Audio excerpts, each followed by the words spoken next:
Hi வணக்கம். என்னடா இவன் எல்லாம் தொடப்பு பிடிச்சிக்கிட்டு எது ரோட்டை போயிருக்கான்னு பார்க்குறீங்களா? அதான் இல்லை.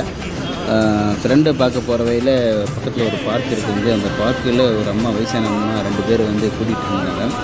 அந்த பார்க்கு திறந்து ஒரு 3-4 மாதமாக மூடிய கிடந்த பார்க்குக்கு தான் திறந்துக்கிறாங்க. ஏன்னா பக்கத்தில் வந்து கோயில் கும்பாபிஷேகம் பண்ண போகிறாங்கிறதால அந்த கார்பரேஷனை சொல்லி அதை ஆஃப் பண்ணியிருக்காங்க.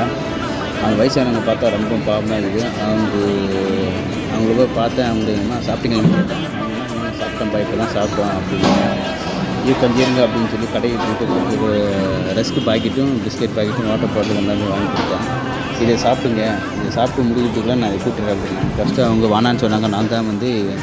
நான் கூட்டுறேம்மா அப்படின்னாங்க. அவங்க கையில் கட்டாயப்படுத்தி நான் வாங்கி கூட்டினேன். அது கூட்டும்போது கொஞ்சம் நெருடல் ஏறிச்சு, தும்பெல்லாம் வந்துச்சு. பரவாயில்ல அப்படின்னு சொல்லி நான் அட்ஜஸ்ட் பண்ணி இது செஞ்சேன். அது அவங்க திருச்சாங்க, உங்களுக்கு செட் ஆகுதுப்பா கொடுப்பா அப்படின்னாங்க.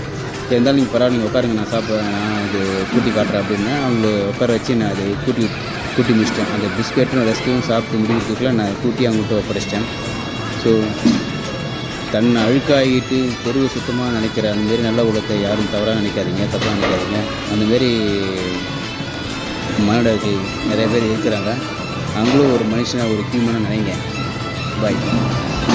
செய்யும் தொழிலே தெய்வம் என்று நம்ம நினச்சி எந்த தொழிலாக இருந்தாலும் கேவலமானது கிடையாது. எல்லாமே தான் அழுக்கானாலும் பரவாயில்ல, தெரு அழுக்காக இருக்கக்கூடாதுன்னு தன்னை டெய்லியும் வருத்திக்கிட்டு மழையிலையும் வெயிலையும் அந்த பணி செய்கிறாங்களே.